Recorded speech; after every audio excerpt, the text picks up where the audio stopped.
Аймаг нийслэл сум дүүргийн иргэдийн төлөөлөгчдийн хурлын 2024 оны ээлжид сонгуулийн бэлтгэл ажилтай холбогдуулан орон нутгийн сонгуулийн онцлог, ач холбогдол, санал авах тоолох үйл ажиллагаа болон сонгууль зохион байгуулах үйл ажиллагааны талаар сонгогчдод үнэн зөв мэдээллийг хүртээмжтэй хэлбэрээр хүргэх зорилгоор сонгогчийн удирдлагыг зохион байгуулж байна.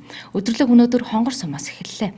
Удирдлагын үеэр санал авах жишг байрыг стандартын дагуу бэлтгэж, саналын хуудсыг хэрхэн бөглөх, санал тоолох төхөөрөмжөд хэрхэн уншуулах, сонгуулийн санал хураах явц хэрхэн явагдахыг жишг байдлаар харууллаа.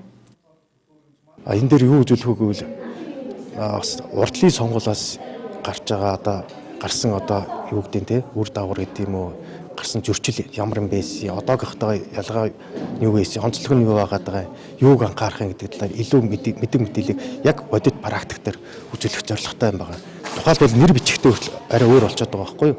Овг нэр байлахад жиг тэрний тэр гэж байлахад овгийн жижиг үсгээр давхар залахгүйгээр өөрийнх нь нэр нь том байх жишээ нэ тэ. Тэг чинь жоохон өөрчлөлтүүд байгаад байгаа. Энэ дээр юу анхаарах уу гэдэг талаар ярин зам санал тоолох төхөөрөмжийг бүр эхнээс нь ахуулаад латтаан задлаад угсраад өөртөө нь уншуулад гарсан дүн биелийг харуулад зөрж ийн зөрөөгүй яг ямар онцлогтой ажилтیں۔ Янз бүрийн гадуур дотор яриад байгаа худлууны яриануудыг яг бодиттой практикаар иргэдэд ойлгуулах зорилгоор иргэдийн төлөөлөлт цуглуулж байгаа. Энэ иргэд маань энэ мэдээллийг аваад цаашдаа өөрсдийнхөө хэсэг юу гэдгийг багада иргэдэд үн зөв мэдээлэл хүргэнэ. 10 сарын 11-нд иргэдийн эцсийг өндөр байлгах, дээрээс нь зөв мэдээлэлээр хангах ийм зорилготой. Энэ удаагийн орон нутгийн ээлжид сонгуулиар хонгор суманд нийт 3 нам эвслээс 53 нэр дэвших хүсэлтэд илгээж 48 нэр дэвшигч бүртгэлээ илгэсэн байна.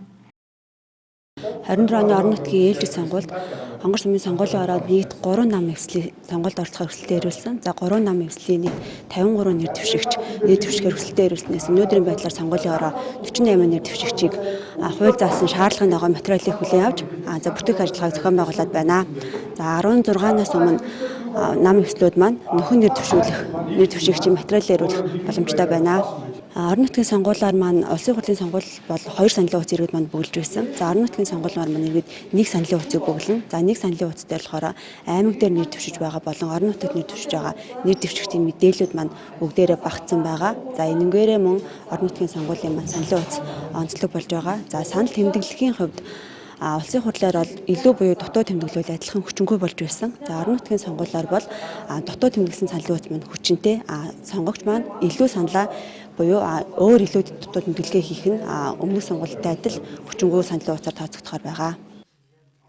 Сонгогчийн өдөрлөг маргааш буюу 9-р сарын 15-нд Орхон суманд, 9-р сарын 21-нд Шарын гол суманд, 9-р сарын 28-29-ний өдрүүдэд Дархан суманд тус зохион байгуулагдах юм а.